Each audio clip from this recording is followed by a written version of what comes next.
Saiu a portaria com os valores atualizados do piso da enfermagem. Isso mesmo. Esperávamos a publicação do Ministério da Saúde no dia 25 de setembro, porque afinal é este o prazo que está consignado para que, no cronograma mensal, os municípios alimentem o InvestSUS, os estados alimentam o InvestSUS, era dia 10 de cada mês, passou a ser dia 15 de cada mês com uma alteração recente, e a publicação da portaria com valor apurado para o mesmo prazo que está registrado é até o dia 25 de cada mês. Saiu dia 27 em edição extra do Diário Oficial da União, bem à noitinha, anunciamos lá no nosso canal do Instagram. Se você ainda não me segue por lá, faço um convite, siga o perfil do Instagram, Regulação de A a Z, e aqui no canal do YouTube, se você ainda não é inscrito, eu te convido a se inscrever e ativar o sininho das notificações neste canal. Você sabe tudo sobre o piso da enfermagem e sobre o SUS. Sempre, regularmente, tem novidades quentinhas aqui em que a gente explica no contexto do Sistema Único de Saúde, políticas de saúde importantes. E neste vídeo eu vou te explicar cada detalhe sobre em que fase estamos do piso da enfermagem.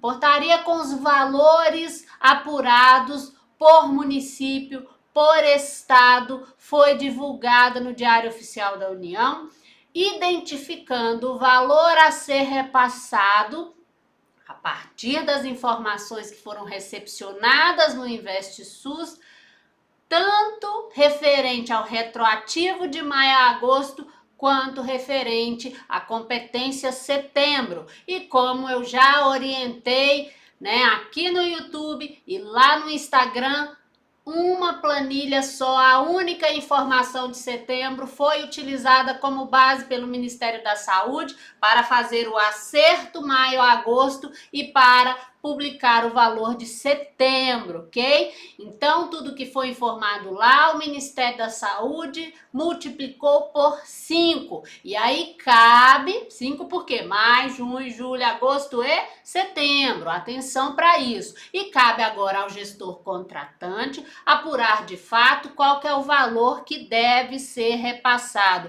ao prestador de serviço de saúde e ao profissional servidor público da enfermagem vinculada ao ente contratante. Por que eu estou dizendo isso? Porque é importante saber, às vezes, eu lancei a informação de um profissional da enfermagem que entrou em agosto, por exemplo. Então, eu vou repassar 5 parcelas para eles? Não, não é mesmo? Eu vou repassar a parcela de agosto e a parcela de setembro. Do mesmo modo, eu posso ter profissionais, que saíram, por exemplo, em junho, julho, e eu lancei na planilha de setembro, vieram as 5 parcelas para esse profissional, mas eu sei que ele foi desligado em junho e julho ou julho e vou fazer a conta correspondente ao que ele efetivamente estava ativo na minha folha, E isso vale para o município, para o estado e para o prestador. Esta responsabilidade o Ministério da Saúde está dando ao órgão contratante e ele é o gestor deste vínculo. Então, ele precisa saber em que medida estes profissionais estavam ativos à sua folha de pagamento e fazem jus ao repasse do complemento sob responsabilidade da União.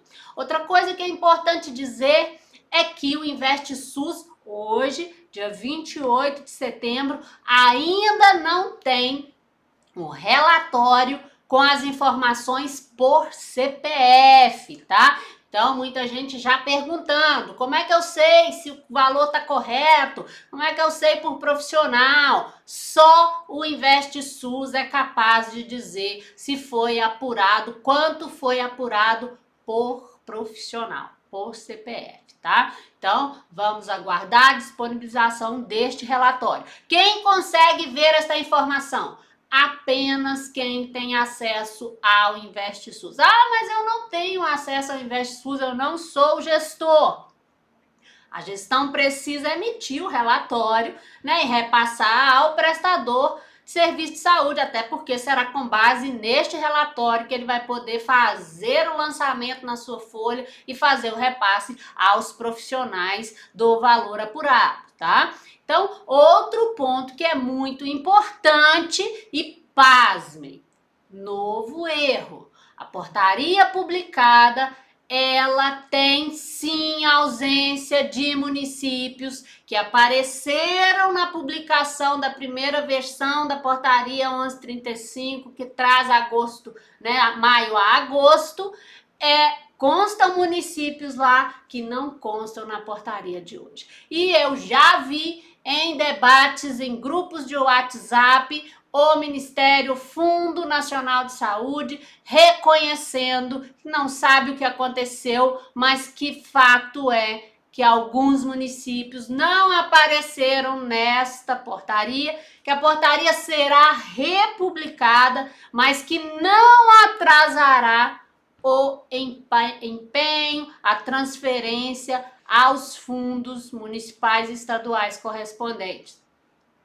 Espero que isso aconteça de fato, porque afinal, outro prazo que a gente tem no cronograma mensal é o de repasse, ou seja, está estabelecido que até o dia 30 de cada mês o Fundo Nacional de Saúde adotará as providências para o repasse aos respectivos fundos municipais ou estaduais, conforme a condição de gestão e autorização ao Fundo Nacional para proceder ao repasse do piso do complemento da União, ok? Então, nós temos aqui algumas coisas. A portaria saiu, falta gente lá, o fundo já identificou que falta, será republicado, o fundo está mantendo o compromisso de pagar no prazo. Após o pagamento, começam os trâmites, né? Seja no município, seja no estado e seja nesses para repasse ao prestador. Quando repassa ao prestador, esse também inicia seus trâmites internos para o repasse efetivo aos profissionais, tá? Outra coisa que merece destaque, né? Eu já afirmei lá no meu perfil no Instagram e vou fazê-lo aqui no YouTube também, né? Cabe descontos na parcela complementar da União. Prestem atenção, o STF disse que o complemento da União tem natureza salarial. Isso significa que incide sim descontos.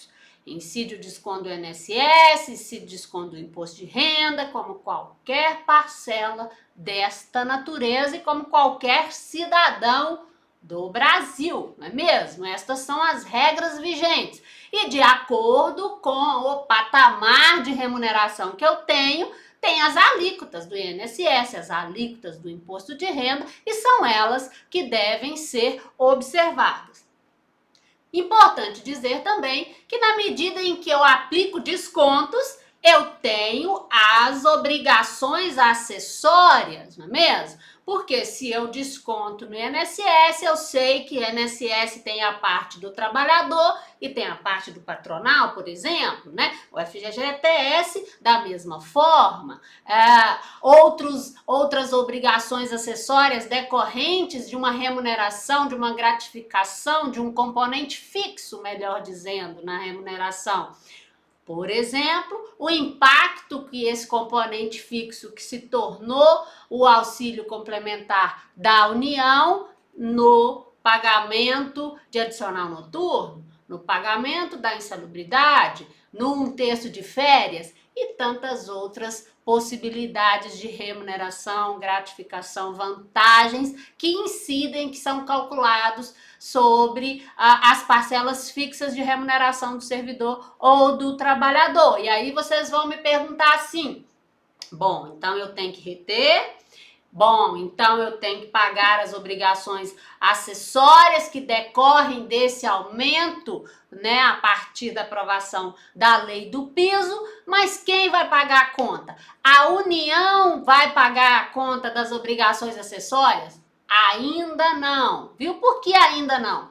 Porque a União até aqui está entendendo como responsável pelo pagamento do complemento apenas da diferença entre o valor das vantagens fixas e o valor do piso definido em lei proporcional à jornada de 44 horas semanais, que o STF diz que é proporcional a 44 horas semanais. A União, portanto, não está assumindo a responsabilidade pelo pagamento das consequências das obrigações acessórias de se estabelecer um valor de remuneração fixo que se tornou esse complemento da União. Todavia, como vocês sabem, se não sabem, vai saber aqui agora também que o STF, na ação de inconstitucionalidade que corre no STF e que já teve os julgamentos parciais, que já resolveu que, por exemplo, o piso é constitucional, que já resolveu a questão da carga horária, por exemplo, que já resolveu que cabe à União fazer o complemento para arcar com as despesas da aprovação do piso. Isso tudo foi resolvido nesta ação. Mas esta mesma ação tem recursos ainda, não tem decisão definitiva, decisão de mérito transitado em julgado. Isso significa que está sujeita ainda a algum nível de alteração, como, por exemplo, a jornada de trabalho, né? Questiona-se a jornada de 44 horas definida pelo STF como referência para pagamento do piso. Bom, este é um ponto, está em discussão. Se amanhã o STF decidir que não é 44, que é 40 ou que não tem carga horária vinculada, bom, isto é possível estar objeto de embargos no STF, não é mesmo? Muito se discute de que isso cabe ao legislativo, na medida em que a lei do piso foi omissa, precisa ter um posicionamento por outra lei que defina e que regulamente esta questão da carga horária, que não caberia ao judiciário legislar, e isso é fato, né? Vamos, portanto, aguardar a decisão do STF no que toca à carga horária. Mas é só a carga horária que está sendo questionada lá no STF em sede de embargos? Não. Essa questão das obrigações acessórias também é objeto de questionamento, tá? Por quê? Na medida em que o STF disse que a União precisa e deve assumir os impactos do piso. Disse também: não cabe cobrar de município, estado ou prestador, que são as pessoas que fazem, né, as entidades que fazem jus ao piso, ao complemento da União, não cabe cobrar deles nem um centavo mais do que a União repassar. Está escrito dessa forma na decisão do STF. Bom, se não cabe cobrar deles nenhum tipo de impacto em decorrência do piso, não cabe a eles, portanto, arcar com as obrigações acessórias. Concordam? Então é isso que está em discussão. O STF então vai se posicionar, né? Tudo indica, se ele usar a mesma linha de que cabe à União arcar com todas as despesas decorrentes do piso, tudo indica que a União terá de rever também essa questão das obrigações acessórias. Então, nós temos isso aí no jogo ainda jurídico que precisa ser definido, tá bom? Fato é que a Confederação Nacional dos Municípios, a CNM, publicou uma nota orientando os municípios a fazer o pagamento das obrigações acessórias decorrente da vantagem fixa do complemento da União. Do mesmo modo, eu vi também federações de hospitais orientando os prestadores a fazer do mesmo modo, tá? Até porque são acessórias, são vinculadas, né? Na medida em que eu retenho uma parte trabalhista sob responsabilidade do trabalhador, eu também assumo algumas obrigações que são patronais. Isso está na lei, né? Não há como fugir disso. Todavia, também é preciso registrar que alguns prestadores, bom, mas eu vou assumir esse compromisso com que dinheiro se eu não tenho e o STF diz que eu não sou obrigada a pagar nada desse impacto? Bom, a gente tem esse problema, né, de fato, entre eu não ter a responsabilidade, né, dita pelo STF, que bom, né, que isso está registrado, mas por outro lado eu tenho obrigações de retenção com outras leis que me vinculam obrigações acessórias. Bom, a CNM, que está inclusive no bojo, né, desta ação que rola lá no STF, orienta os municípios a providenciar o pagamento com recursos próprios até que o STF se posicione e a União, se o STF for favorável a isso, e a União assuma este compromisso financeiro de repassar também o impacto das obrigações acessórias, tá bom? Bom, a portaria então foi publicada, o repasse, segundo o Ministério, segundo o Fundo Nacional, acontecerá no prazo, portanto até o dia 30, né? Agora, que prazo tem o município de pagar a seu servidor, o estado de pagar ao seu servidor ou de pagar a seus prestadores e estes aos seus trabalhadores? Gente, o único prazo que está definido em portaria é o prazo dos gestores repassarem a seus respectivos prestadores, 30 dias só. Não há definição em portaria dizendo qual que é o prazo para pagar os seus trabalhadores ou os seus servidores, tá? Então, tem município que está adotando folha complementar, tem município que está aguardando rodar a folha do mês para lançar o complemento do piso. Isso vai ter que ser uma decisão local, não há regulamento, né, de nível nacional que se aplique, até porque cada território, cada município, cada gestor tem o seu fluxo operacional, né, a tendência é que isso que entre na rotina, né, e todos os meses chegue recurso para pagar o piso e todos os meses tenha lançamento nas folhas dos respectivos servidores e trabalhadores, ok? Vai entrar na rotina, espero que sim, é isso que a gente tem observado, tá? Outro ponto que é bastante importante é que, segundo o Ministério, pelo que eu vi de alguns estados, nós tivemos situações em que o CNES tem gestão dupla. Significa que o estado é gestor daquele prestador e cabe a ele fazer o pagamento daquele prestador. Só que esse de gestão dupla é uma entidade pública, uma unidade de saúde que está num município que não tem a gestão dos seus prestadores, que o estado é o gestor, então eles dividem a gestão, por isso dupla, daquele CNES, de uma UBS, de um posto de saúde, de um centro de saúde, cada um chama de uma forma, não é mesmo? Bom, nesses casos, na primeira versão da portaria, a 1135, apurou-se o valor de forma geral, 100% dos CNES com gestão dupla, o valor foi apurado para os estados. Só que qual que é o problema? Existe uma legislação, inclusive um TAC também firmado pelo Ministério Público Federal e as instituições bancárias, que impedem que os fundos estaduais de saúde repasse recursos federais que não sejam diretamente aos prestadores. E aí, os estados, os fundos estaduais, têm dificuldade de operacionalizar repasse de fonte federal para municípios, para fundos municipais de saúde, tá? Por esse motivo, algumas CIBs, incluindo a de Minas Gerais, pactuou dizendo ao Ministério da Saúde que nesses casos de condição de gestão dupla, cujo o estabelecimento seja público e mantido por fundos de saúde, pelas prefeituras, tá?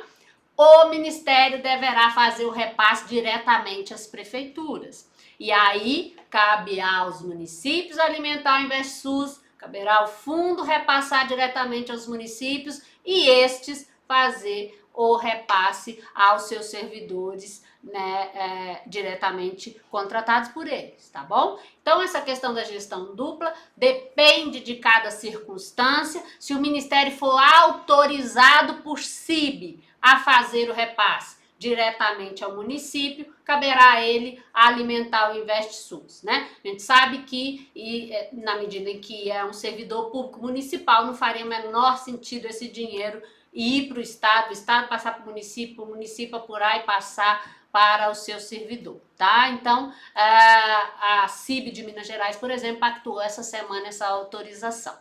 Como não tem relatório ainda disponível no InvestSUS, não é possível saber nesta parcela de setembro como é que o Ministério apurou esta questão da gestão dupla. Na hora que liberar, a gente vai ficar sabendo se ele já observou esta realidade da gestão dupla para instituições ou CNPJs, né, públicos, né, mantenedores públicos dos municípios, a apuração já ser e transferência diretamente aos fundos. É isso que se espera, tá bom? E para terminar, é importante dizer a você que o posicionamento do STF em relação a dizer que o piso só se compara com parcelas fixas foi fundamental para alterar o InvestSUS e para aumentar o valor de repasse do complemento da União. Quando se compara, né, a publicação do valor feito para maio e agosto com o acerto a partir da planilha de setembro, em muitos lugares a gente vê até o dobro, tá? Então aquela conta, aquela mistura das vantagens na coluna outros, que aconteceu na primeira versão da planilha do InvestSUS, ela se resolveu na medida em que separou o que são as vantagens fixas e o que são as vantagens variáveis que não são comparáveis com o piso, tá? Isso é muito importante dizer, mas é importante também que a gente entenda o que é vantagem fixa, o que é vantagem variável. Tem vídeo meu aqui no canal falando disso, mais de um inclusive, né? Então a gente tem que saber disso para alimentar corretamente o InvestSUS, apurar o valor correto e repassar também corretamente aos nossos servidores da enfermagem, aos trabalhadores da enfermagem de um modo geral, tá bom? Bom, e ainda tem gente perguntando em relação a essa questão da alimentação do InvestSUS. Ah, preencheu errado. Oh, meu Deus, lancei quinquênio em vantagem fixa. Como é que eu faço para consertar retroativo a maio? Não sei. Por quê? Esta correção de setembro já estava dita e orientada, né? Que precisava corrigir, até porque mudou a versão do InvestSUS. Agora, mês que vem, referente a outubro, né? Terá a opção de consertar a partir de maio? Segundo o Ministério da Saúde, sim. Tá? Será desenvolvida uma funcionalidade no InvestSUS para fazer estes acertos. Inclusive acerto desses exemplos em que sobra dinheiro, né? Veio o recurso de 5 parcelas para todos os profissionais, mas ou o profissional foi desligado, ou ele não entrou em maio, ele entrou em junho, ele entrou em agosto, né? E não vai receber as 5 parcelas. Nesses casos, vai sobrar dinheiro nos fundos, né? O que fazer com esse dinheiro? Esse dinheiro vai entrar nesses acertos, tá? Mas a funcionalidade para fazer esses acertos ainda não está clara, não foi apresentada. A gente está esperando a publicação de uma nova versão da cartilha do fundo, que serviu, sim, claramente para orientar muita coisa, mas também serviu para dizer para nós o quanto a gente precisa alinhar de conhecimento sobre remuneração do servidor público, sobre direito trabalhista, sobre contabilidade, né, que incide nas relações trabalhistas, retenções legais. O que se percebe é que falta ainda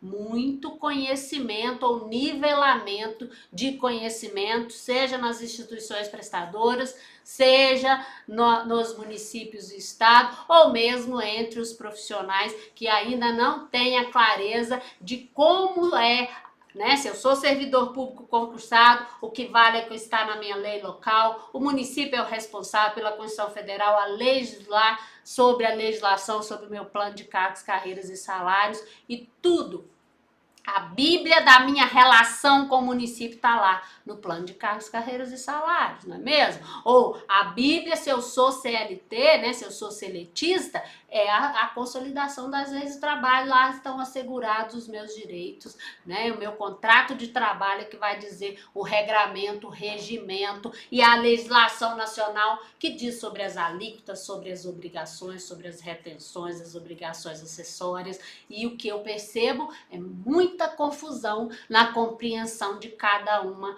destas legislações normativas que envolveram direto ou indiretamente o assunto do piso da enfermagem. Mas eu estou aqui para tentar desanuviar, né? Descomplicar esta questão do piso. Eu senti a necessidade de contribuir com vocês, explicando a cada fase do piso o que está acontecendo. E esta fase, né, disso que nós estamos falando, é neste momento, apuração de setembro, 5 parcelas, né? E aí começa os trâmites para acertar retroativo a maio, sabendo que pode mudar a partir da decisão aguardada pelo STF em razão dos recursos. Não se desespere, né? A gente sabe que de fato é muita instabilidade, insegurança, né? Um disse-me-disse, eu tô faltando, quanto que é? Tem retenção, não tem passar lei, não tem, eu sei, tá? Eu participei junto com vocês, estou participando e sentindo junto desta aflição, mas eu sei também que a tendência é que a poeira baixe, a gente chegue num momento de tranquilidade, que as coisas vão fluir, é isso que a gente espera. Qualquer novidade eu volto aqui no YouTube ou lá no nosso perfil no Instagram, tá bom? Conte comigo e até o próximo vídeo.